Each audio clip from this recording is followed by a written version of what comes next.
I tried picture saying this to like my great grandfather when he came over from Slovakia and didn't have a friggin', didn't know where he was getting his next meal and didn't speak English. And can imagine just having a discussion with him of like, what do you think about hustle culture? He would punch me in the mouth. It's ridiculous. Quiet quitting is a hot term right now on social media. It's a very woke way of saying I'm disengaged and I'm going to quit going above and beyond. And I think there are arguments on either side of it. In this episode, Frank and I look at 6 viral TikTok videos of young folks talking about the concept of quiet quitting. And we try to give our perspective, both from our careers as employees and as managers and owners. Frank, what can people expect to learn out of this? There's an arc that's happened since the pandemic, right? People didn't want to quit and do anything. Then there was the Great Resignation. And now what we're getting into is an apathetic stance that's called quiet quitting. What Ian and I talk about how it is incredibly short-sighted.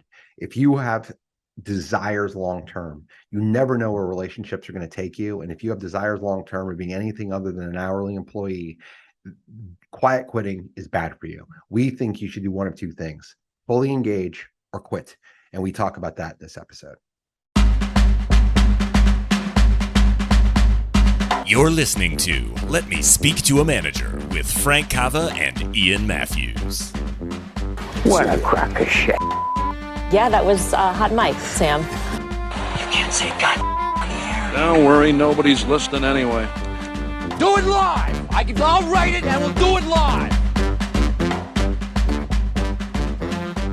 Frankie! Ian, you magnificent bastard. We got a new open, Ian. You switched on me. We're at 101 episodes. What we thought would be just kind of a goof has turned into a tremendous waste of time.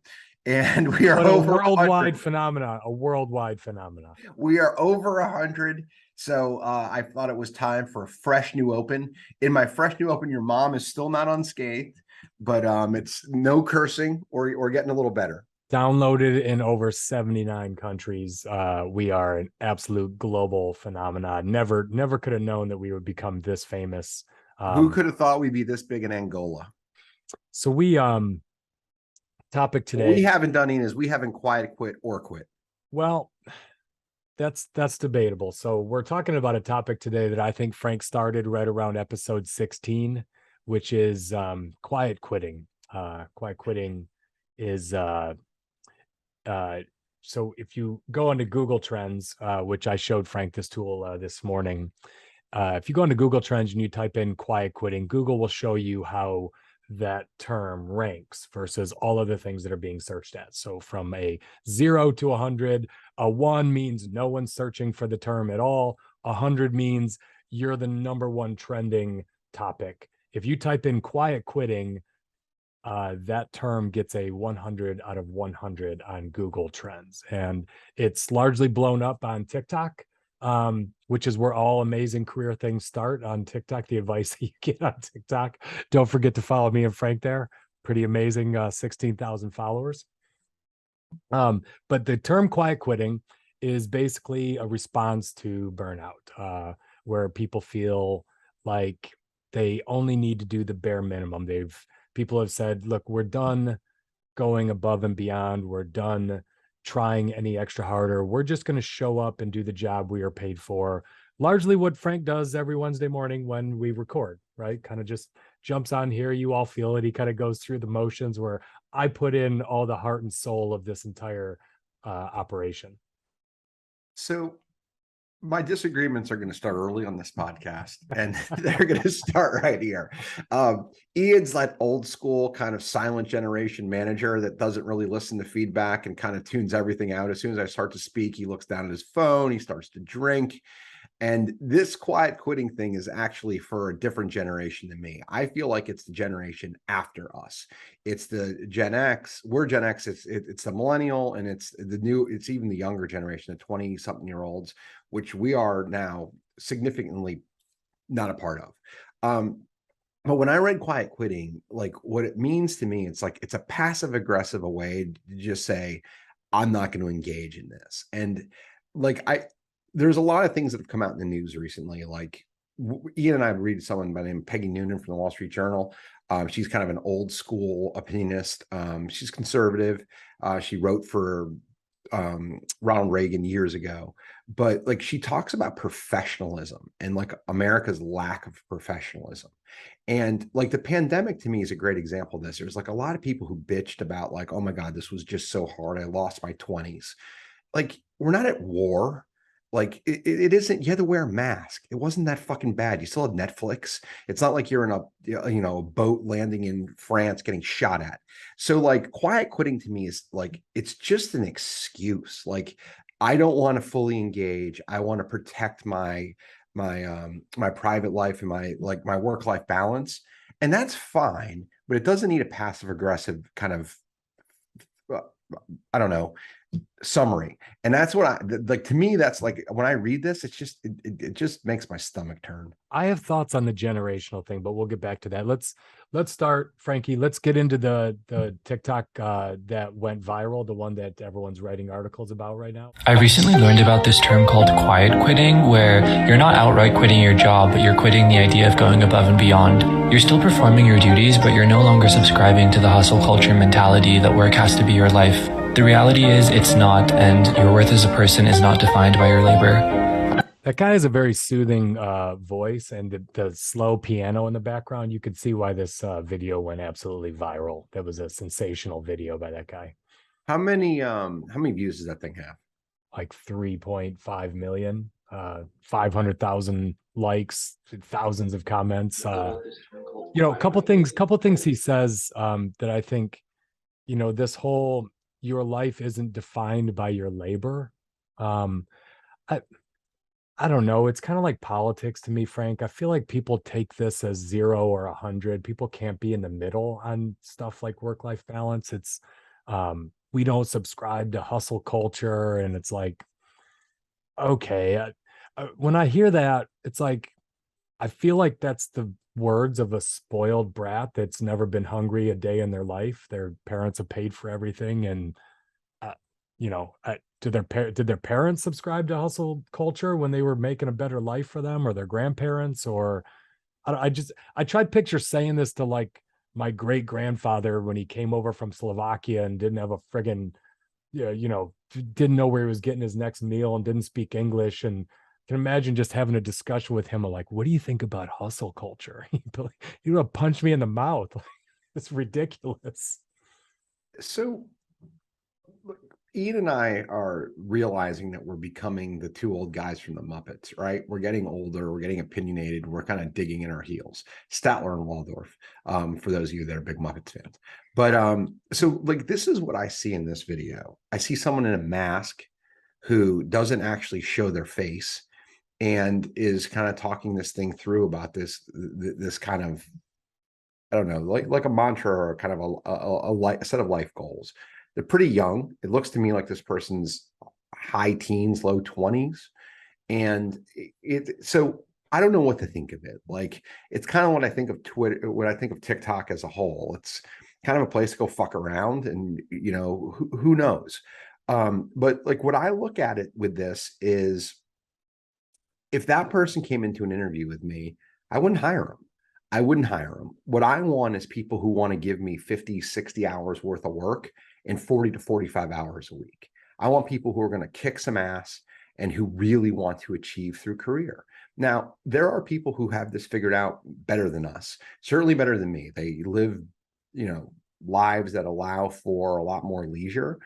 I enjoy the hustle and the grind. And I think if this is the voice of the next generation, then it's not going to be related to what we've had to put in. So like, I listen to it and it really kind of makes me feel disconnected and old. But as someone who hires people, I think this is not someone I really want to hire. So those are the things that I immediately think about. So I think saying quiet quitting is just a new way of saying disengaged Or work life. Yeah. Like forever it was disengaged. So Gallup is they're a large international company, and they largely build their business around data. They go get information, they do questionnaires, they do surveys, and they sell that data to companies so they can better manage workforces. And they do this annually. They do an engagement, global engagement study, but the last one was in 2021. It showed that 51% of global employees are disengaged at work, and 15% are actively disengaged. So quiet quitting in general is not new. This is just another way of saying people aren't terribly thrilled to go to the office and they're just putting in their hours to get a paycheck. I've largely been engaged for most of my career, but there have been times I've been disengaged. I've not been excited to go to the office. I've not been putting in the same effort because I didn't like my boss or I didn't like where it was going. But just to kind of, someone explained this once to me on the engaged, disengaged, actively disengaged. So 51% are disengaged, 15% actively disengaged. So the way I look at it is an engaged employee acts a little bit like an owner of the company. So if they were to walk by in the hall and see some chewing gum on the carpet, they would bend over with a Kleenex, pick it up and throw it in the garbage, because that's what the owner would do. The owner, right? If Frank, if you were walking, you saw chewing gum on the carpet, you wouldn't walk past it. You pick it up. It's your company, your name's on the door. Someone who's disengaged would walk right past the chewing gum, figuring that's not my job to pick up gum, because they could care less about the place. If someone else will come by and they'll do it, that's not my job. But an actively disengaged person is trying to do harm to the company. So an actively disengaged person, they see the gum, they look around to see if anyone's looking, and then they smash it into the carpet with their shoe. That's kind of the way I look at it, because they hate everyone who runs this company. Not only are they disengaged, they can't stand Frank Cava and they want to try to hurt Frank Cava. And so this is the way I'll do it. So they're working there, they're collecting pay, but they're kind of, behind the scenes sabotaging the company. So if we're going to dig into this and kind of pull it together, I think let's talk about each one, right? Let's talk about the engaged person is going to rise up, I think, and I think that's going to sustain over time. There's a quote, we often attach it to Warren Buffett, but it's actually Thomas Edison, who says, opportunity is often missed because it's dressed in overalls and it looks like work. That's the engaged person. They do the work, they do the little things. That person, I think, has a place to stay and will continue to. So we'll get into disengaged, right? The disengaged person, I think, is in a spot of being in danger. And when I say that, it's this: the disengaged person is someone who gives you just enough to get by. Ian, we broke it here first, and let me speak to a manager. What are we going into? Recession. We're going into a recession. If you are disengaged and you're giving, 51% of your effort, or whatever the stat was up top, or you're in that 51% camp, right? If you're disengaged, what's going to happen is push is going to come to shove. And as we get deeper into a recession, you must be either insanely talented or you need to be someone who gives hustle points. And if you don't, employers are doing something right now where they're building out what they call their life raft or their emergency team. And this is famous from Jack Welch in the 80s and 90s when he was at GE. They always knew who their bottom 10% was, and they would fire, right? And they did it as a matter of course. Some companies don't do it as regularly as GE did, but what they do instead is they say, when there's economic cycles that come and go, when we go into a recession, we need to cut. And the first people who get cut are those disengaged. I was in California last week with someone who works at a major corporation, like one of the biggest in the world. And what they've done is they've gone through a hiring freeze already. The next thing this company will do is they'll look at their real estate holdings and figure out, like, okay, we have all this room for growth. We're going to rent some of this space out now. The third thing they're going to do, the hiring freeze is first. The third thing they're going to do is they're going to go to the bottom 10 to 20% and start letting them go. They're not going to announce layoffs. They're just going to let people go before they do massive layoffs. Disengaged is who gets fired first. So I think that, like, this is a rule book that businesses face, and it's very easy to identify disengaged. Actively disengaged is a different thing we'll get into a second, but that's what I think about disengaged.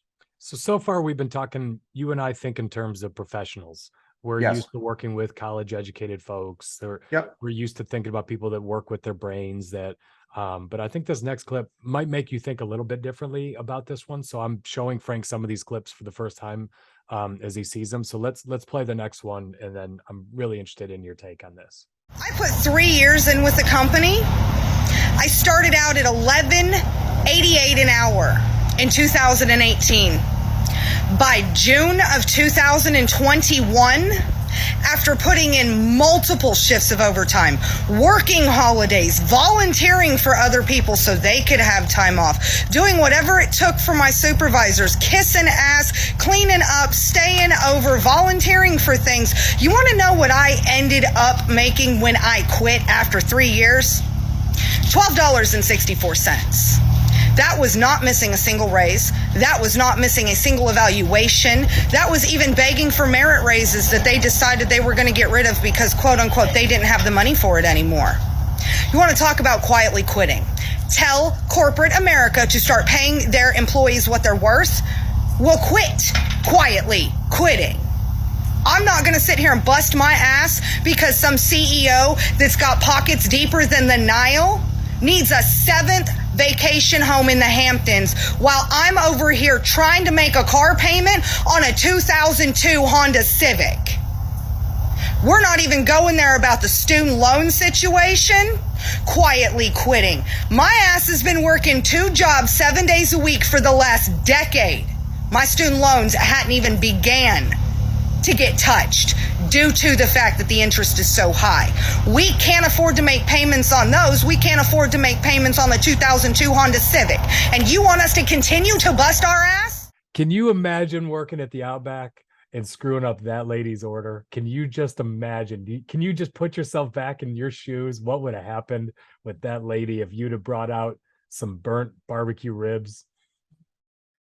So I'm a math guy. Let's look at this. You took on high interest paying debt to go to college to get a job that pays $24,000 a year. Like, where did you go to work in 2021, 2022?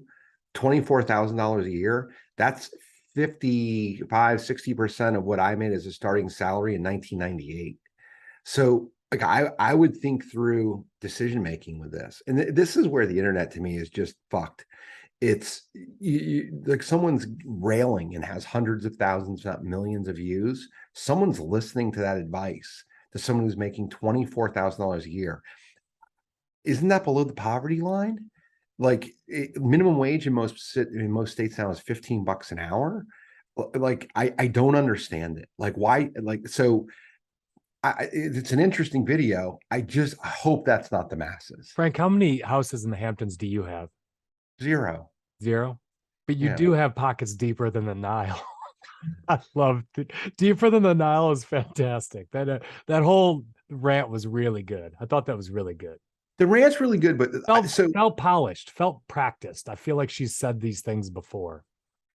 Yeah, these aren't new thoughts for her. So help me with this. Let's co-create here a little bit. Who's the CEO that it went viral that he said he was going to eat his peanut butter sandwich every day, every Thursday, and people weren't going to come join him? Who is that? Ooh, that was like the CEO of Indeed. All right. So the CEO of Indeed, it went viral, right? He put out a company-wide email. And the company-wide email was, I'm the CEO of the company, clearly. I'm going to go every Thursday from this time to this time, and I'm going to sit in the lunchroom. And he did it for a year. And over a year, there was like less than 15 people that joined him at lunch. And what I found fascinating about this is what they looked at is like there was comments, right? I went and looked it up. And one of the comments was, we have nothing in common with this guy. And they immediately went to money and pay. And where I think it comes back to is you have nothing in common with this guy because you never completely bought in. And they didn't, like, they're like at 24, 25, you're not going to have a lot in common with a 60-year-old, but you'll probably be able to bond over cool stories. Like Ian and I just interviewed the founder of Choco Taco, and we had a blast talking to him because it's a fun story. He took a chance. There's things you can relate to. Do we understand him or know him? Not incredibly well, but those are the things that typically will bond somebody. It isn't the money. The money comes later after years and years of sacrifice and toil, unless you're built into it.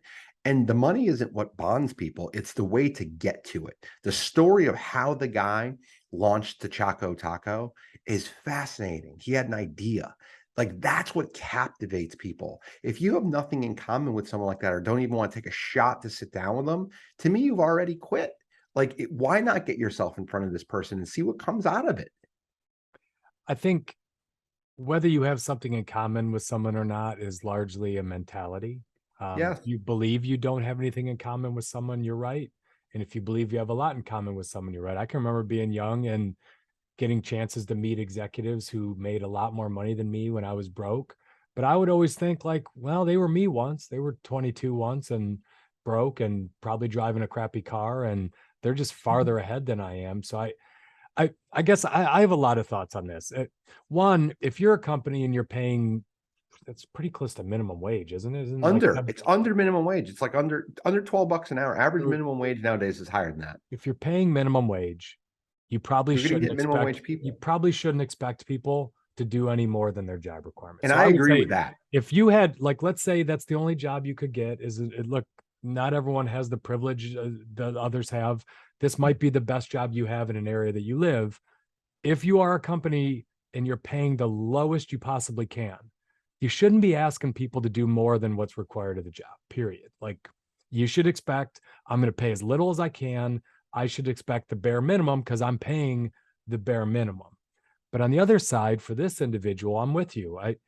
Look, you went and got a college degree and you're working for minimum wage for 3 years. You don't sit around and complain about that.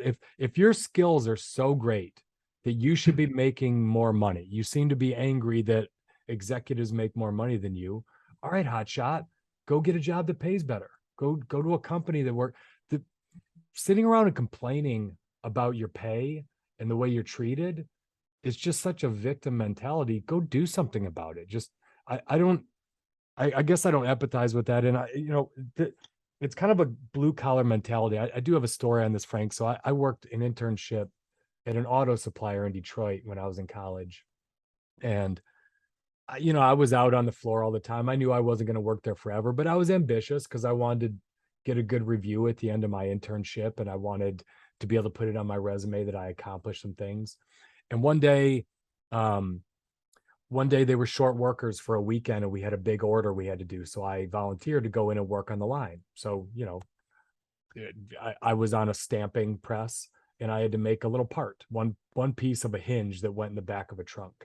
And I was given a quota, whatever it was, several 400, some I had to kind of stamp out in a day.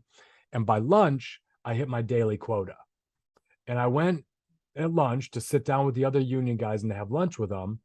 And they chewed me out. They lost their mind. What the hell are you doing? You're trying to make us look bad. Why are you going above and beyond? And I was like, whoa. Like, in the goal here aren't we working the weekend because we got a whole bunch of parts that we need to ship for a big order we just got with a customer? And they're like, you're going to work here one day and you're going to come put some record number up. And then someone in management's going to come tell us that's the new quota. And it never ends. They will always ask for more. And we'll keep making the same money. So you're going to take a quota of, let's say, 400 and you're going to do 800. And they're going to say, well, if this kid did it in one day, you guys need to do 800 from now on. And then another kid will come in and do 1,000. And then, so it was almost like the crabs pulling the crab back into the pot who's trying to escape and find freedom. And I started off by thinking these guys are lazy, but by the end of the conversation, I was like, I don't have to do their job the rest of my life. They're making crappy money, working on an assembly line. And if I'm making their life hell, well, then I'll bag it for the second half. So I kind of saw the side of this of, if you're not making a lot of money, you don't want to kill yourself for not making a lot of money either. So, like, I get it. Like, everyone's got a different perspective, but if you do want to achieve and grow, and you want to do more than just, the salt mines or like the assembly line, this woman has a college degree and she's making $11 and something an hour. I looked up the minimum wages in 2022. This is about a year old, the video. In almost about a third of the states, the number that she's making is under minimum wage. So like if you go to like places like Georgia, it's $5 and change. Idaho, 7.25. There's states like Michigan, it's almost $10. Massachusetts is 14.25. California is 15. So what I look at is this: like nobody says you must work there for 3 years. Did you go to Glassdoor? Did you look this company up? Where are you working? Do they promote people? If not, have some manifest destiny. Don't just piss and wail that I've been here 3 years and they give me a raise. I bet there was clues that told you you're at the wrong company way before year 3. What if you're in the wrong geographic location? Move. The average cost to rent a van and to move and to uproot your life is under $4,000, which is a significant amount of money when you're making $24,000. But could you make that back if you move somewhere where you can go from $24,000 to $60,000?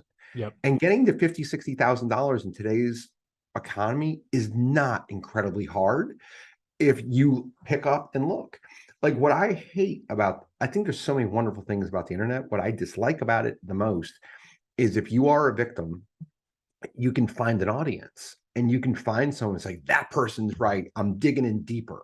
And I think I'm not qualified to have that conversation. I think there's a lot of problems with that. But that's what I see here. Like she described a company that clearly it's a shitty company. Is not well run. It's probably not profitable. It's probably not Right. growing. It's probably desperate. So if you work for a company that doesn't promote from within, it's not run particularly well, it doesn't have an advantage in the market, it's not growing, it doesn't treat people well, then yes, why would you put in any more time than is asked of you for the basic wage? I get that. But also, why the hell are you still there? Why That's did right. you stay 3 years? Why did 3 you- years? Like, what is in your control that you couldn't have done? It's such a fixed mindset that Right. it's completely frustrating. So let's look at a different point of view, Frankie, and on this next one. Am I the only one who thinks that the term quiet quitting doesn't really make any sense? Hi, I'm Shini. I am a full-time software developer, and on the side, I run a full-scale veggie farm. I usually only post about farming content, but I feel inclined to share my perspective on the idea of quiet quitting. I'm really confused about this term. Like, who came up with it? So if quiet quitting means not going above and beyond and just doing what you're paid to do, like, isn't that just called working, like doing your job properly with a healthy boundary? Can we just call it what it is? It's called working, doing your job. I've been in tech for 3 years. I've always had positive reviews. And to be honest, at the beginning, there's been times where I've gone above and beyond. I've let work-related problems live rent-free in my brain. But I don't do that anymore because it's so not worth it. Anyway, sometimes people ask me how I manage to have a full-time job and run a farm. I think a big part of it is that I got better at setting boundaries. I no longer let those work issues affect my personal life. When it's time to shut off, it's time to shut off.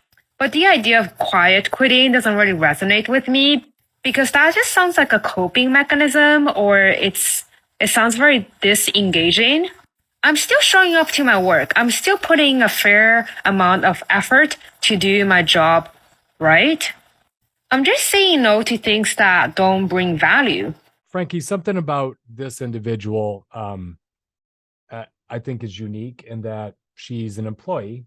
In the tech space, it's kind of entrepreneurial in general, but she's an employee, but she's also an entrepreneur. She has a farm, she sells, like, so this person goes to farmers market. I looked at her, her content is normally about farming, and she sells her wares. So she's kind of a startup owner. So when I look at her piece of this, I love this of just, it's not work. Like, let's define work for what it is, Frank. It's an exchange of effort to produce something tangible for compensation. Now, whether you work as an employee or you start your own business, you are trying to get compensation for your hours put in. And so, when I think about why would someone go above and beyond as an employee? Well, they go above and beyond, not just to kiss ass. I think they go above and beyond because they believe that all that extra effort will be compensated more highly in the long term. So they'll get a future promotion. They'll get a new title that will make them more valuable in the market. They'll get a bonus. They might get equity in the company. All of that above and beyond is not free charity work. What people do it because they know long term they'll be more valuable. All the extra hours you and I put in our early 20s that we weren't paid for resulted in promotions to positions that paid 2, 3, 4, 5, 10x what we were making at the time. So, and I think this individual has this mindset, partly it might be how she's wired, but also because she does some entrepreneurial work. And think about a founder. Everything a founder does is above and beyond in the employee's kind of definition. And what I mean by that is when you're a founder, there is no revenue on day one. Everything's concept. It's Frank running around and looking at houses and getting paid nothing and having only expenses. It's me building a video program with no customers, hoping one day I'm going to be able to sell it. It's David inventing a device and hiring engineers to go work on something with no clue whether people are going to want it. So, but why are we doing that? Why does a founder put above and beyond work in the beginning? Because we believe there will be pay in the future. And it's the same thing an employee does. You're not going above and beyond just to make someone else rich. You're doing it to make yourself rich, because in the future, all of that extra work to build your brand, show that you're a person that cares about the company, is going to be rewarded. And if you chose the wrong company that doesn't reward people for doing that, that's on you. But let's not make it seem like charity. It's just work. So I'm going to say something. I'm going to ask you a question. And I want to say something else about this.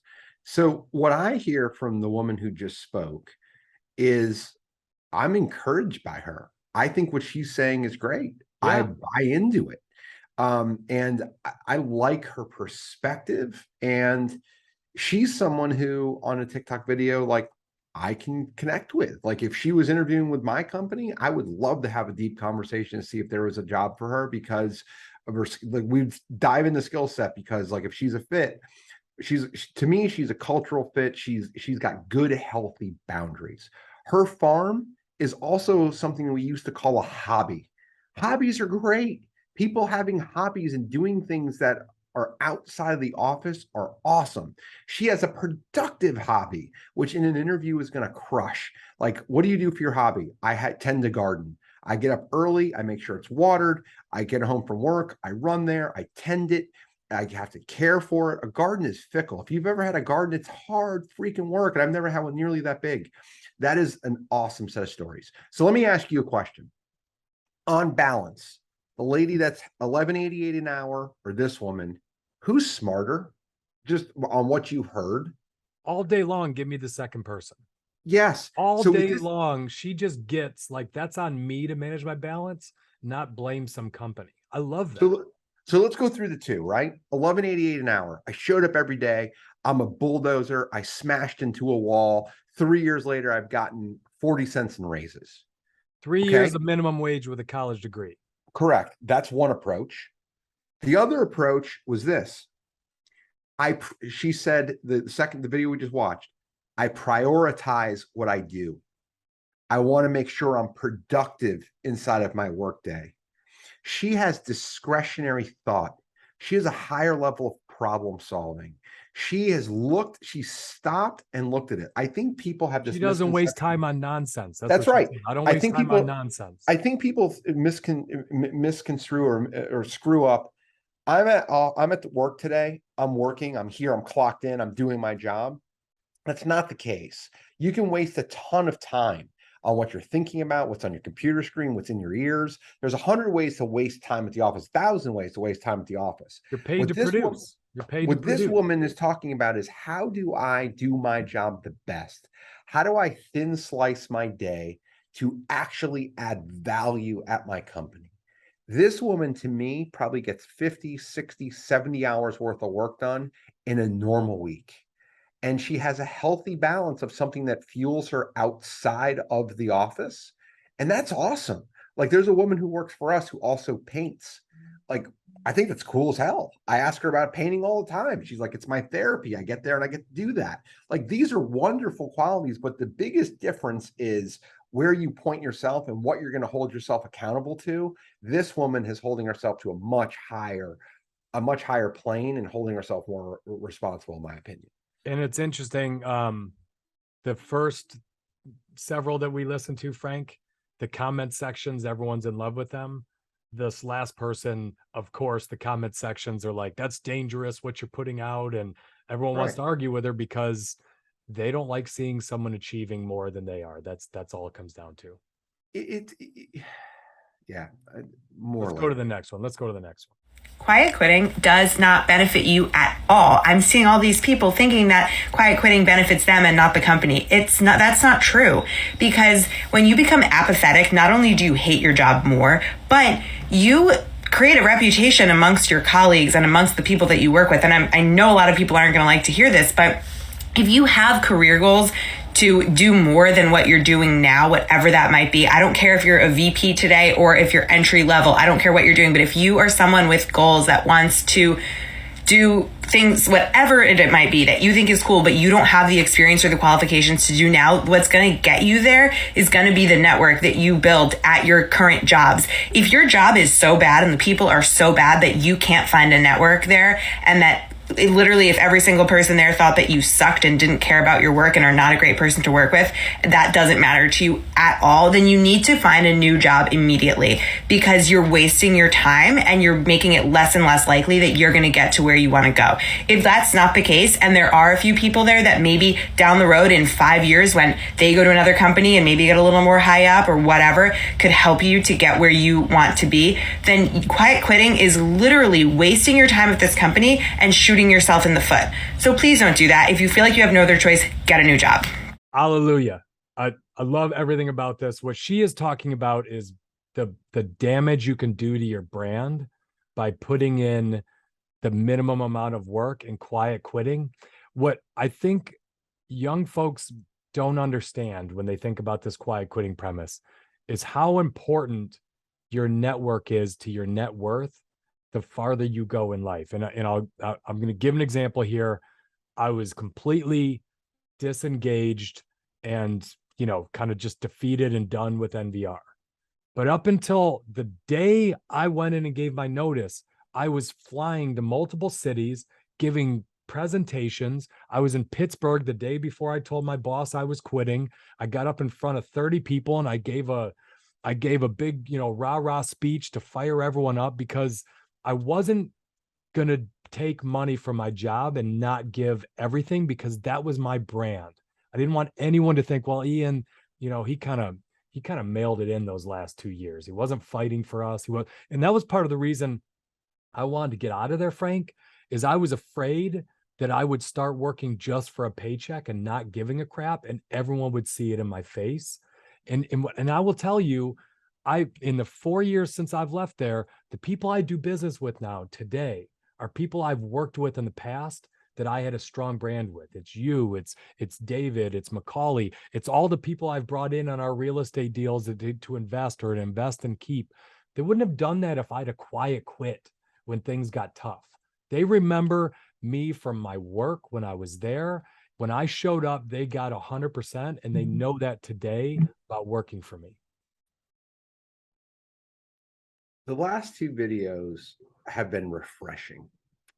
It's to me, but I want to point something out. They're way less popular.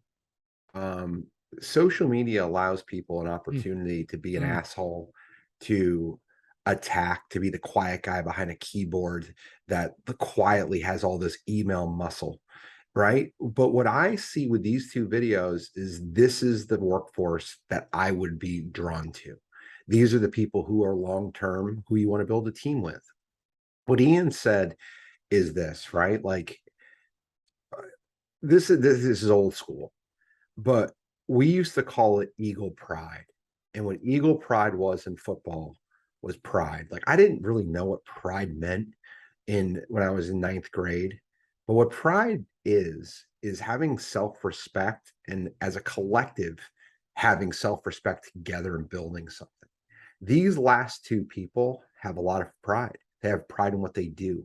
They have pride in what they show up in the brand, and it matters to them. They care what other people think about them professionally. They care about their brand because you can ruin it. And they're reliable. Like Charlie Munger has an awesome thing about the 5 things you can do to not be successful. One's do drugs. One's like not show up when you say you're going to. Basically, it boils down to being reliable and having some self-respect. And what these two people have is some self-respect, and their mindset is bigger. Like you have a garden, you tend to it, that's fine. But at work, I can rely on you. I know I can rely on you between 9 to 5, and at 5:01, you have to go. It's no different than a mom. I have people who work for me that are moms. They have to go pick up their kids. Like I have it in my calendar several times a week. Hard stop at this point in time. I know that this is the moment. She's not a bad employee because she has a kid. She's a mom. She's prioritizing. I should be coming behind her children, and I do. But she gets her stuff done between then and then, and I know it's in my calendar weeks in advance. So it's not like a surprise. There's priorities. Like your number one priority should not be work. And if anybody says it is, that they're equally as dysfunctional as this person that's banging their head into the wall for 11.88 an hour. But if you can talk about how you can do things inside of a schedule, how you can coexist with children, how you can be a great employee, even though those are all the things like we all like. I'm a dad, I'm a husband, but I'm also a business owner. Like this person looks quite young, but she's got her head right. She's in the right spot. And I don't know if that comes from how she was raised, if she was born with it, but there's a lot of real positives in this, and the internet is not rewarding it. And you know what's funny is the last two are considered hot takes. They're considered counter culture. Whereas in the normal take is quiet quitting is cool, right? Don't put it in. It's like, well, who's it cool for? Like, who does it serve you? Does it serve your career to do shit like that? Like, who's bragging about that? Whose career is doing anything? No one. No one is. What this reminds me of is like high school, right? This is high school on steroids. And when I was in high school, there was people that were making bad decisions, doing bad things, but they were really cool and they were really popular.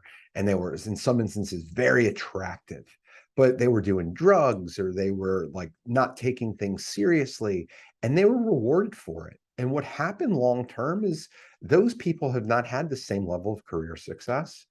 And career success is not the only measure, but it is a measure in a capitalist society.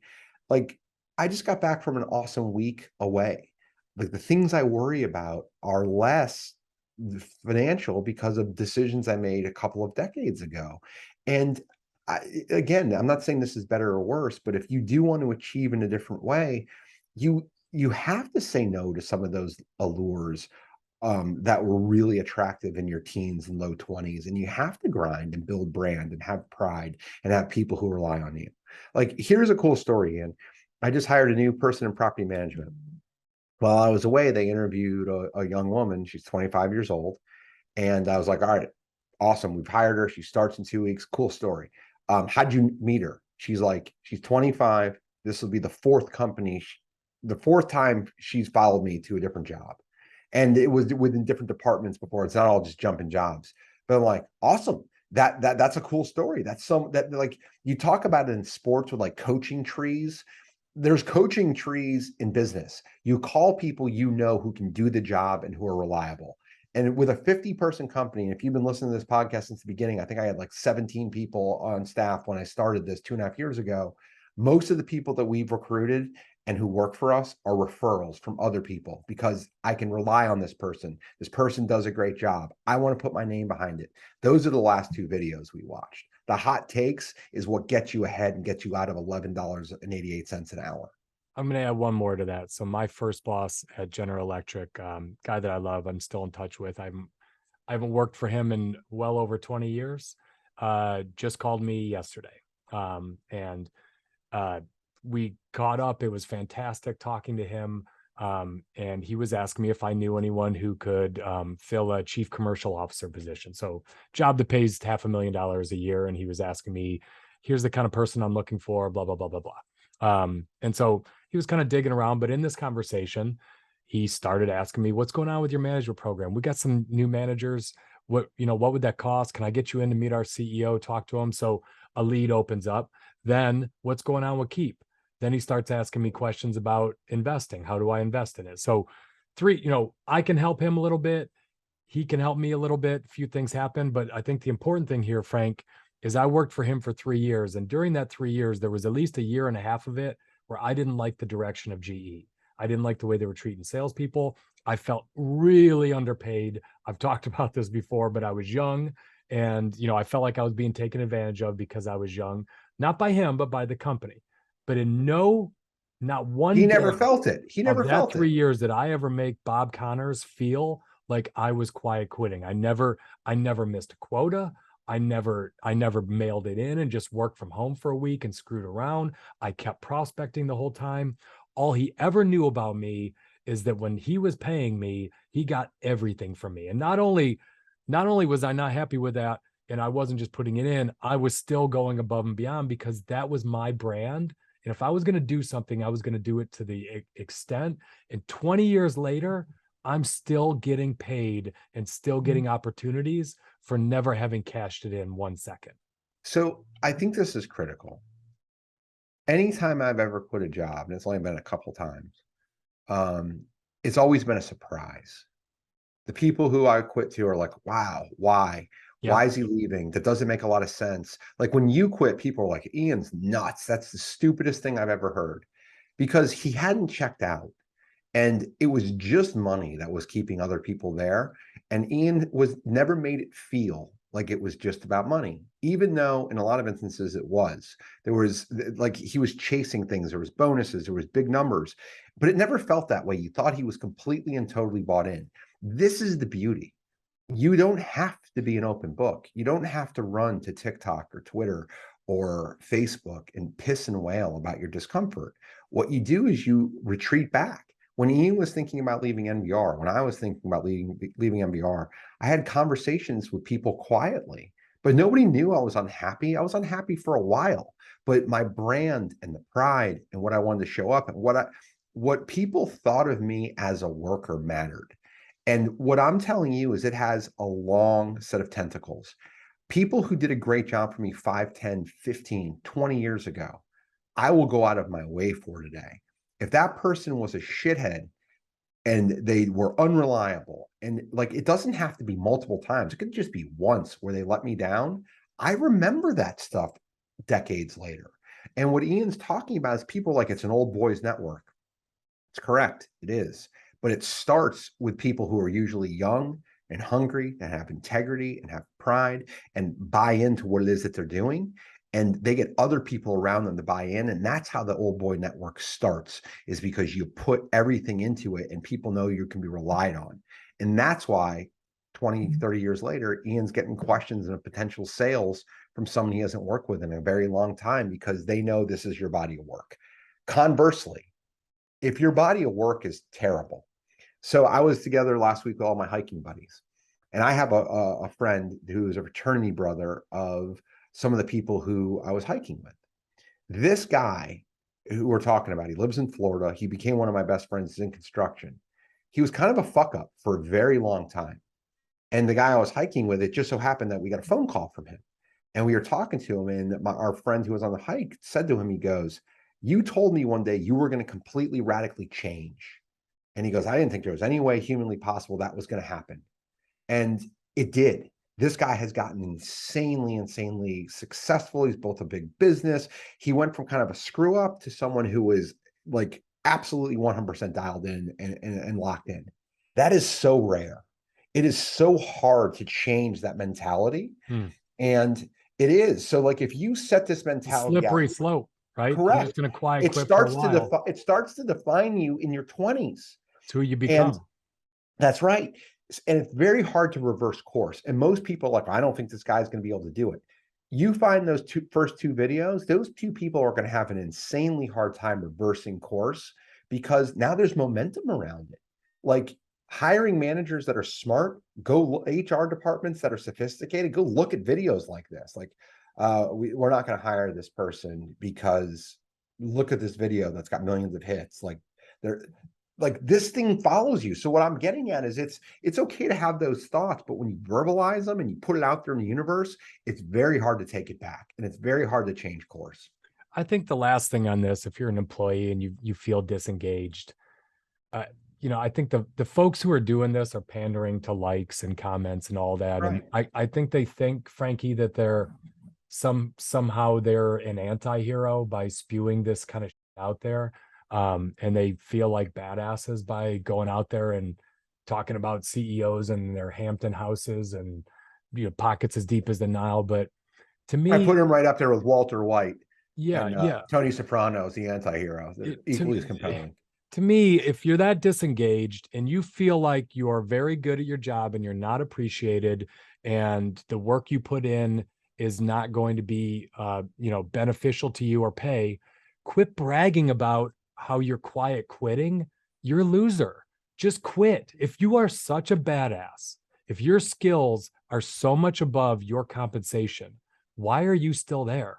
Use your skills to go find a better opportunity, a better job. Don't quiet quit. Why don't you just quit? Because your whole premise is that you are this unpaid superstar for what your managers are asking you to do. Okay, superstar, if you're that good, you should have no trouble finding someone willing to pay you much more. If that's the case, then why are you online bitching about quiet quitting? Why are you staying there and continuing to make less? The truth is you don't have the guts to do something. You're making yourself a victim, and you're using social media to create a situation where you're a martyr. Like, you don't have the self-confidence to quit and go do something else. You're going to quiet quit or it's such a passive aggressive way. And it's not really the cause. The cause is probably something you're doing. It's the effect, and you're bitching about the effect. The smart ones are the ones that quit. The smart ones are the ones that say, screw this place. These managers are idiots. They don't know. I'm out of here. I'm going to go to a place that respects me, appreciates me. And look, Frankie, I don't think we shouldn't demean the problem either. There are a lot of companies treating people like right now. Correct. Because their managers aren't trained well, or they put the wrong people into management, or they don't have a competitive advantage. So their company is shrinking or getting its ass kicked by a competitor. So that makes everyone feel unappreciated in the company. But to me, it's the role of managers to retain good people, because a company with a morale problem has poor retention that leads to worse results, worse profits. And company with bad morale, those employees are going to treat customers like shit, right? The customers feel bad morale. So it's on the company to keep people from quiet quitting and to keep people from quitting, right? So a poorly run company, if you got a bunch of people quiet quitting and you're not doing anything about it, you got bad managers, because you should be firing the quiet quitters. You should be seeing that they're not putting the time in. Pay an appropriate wage for appropriate talent. If someone's an above market producer, pay them above market. If they're a average producer, pay them the market. If they're a below average producer, replace them. Give people autonomy so that they don't feel like they have to be compliant. These people that do just enough, they might have micromanagers. Deal with your micromanagers. Teach your managers how to not meddle in everything that people are doing. Old school stuff, encourage, give feedback, be a good coach, have fun, have your managers have fun with people. Don't treat them like resources, treat them like people, have fun together, build a team environment, do the things that a company should do to energize people. It is on a company to keep people from quitting, but the quiet quitting is the piece I think both Frank and I think is ludicrous.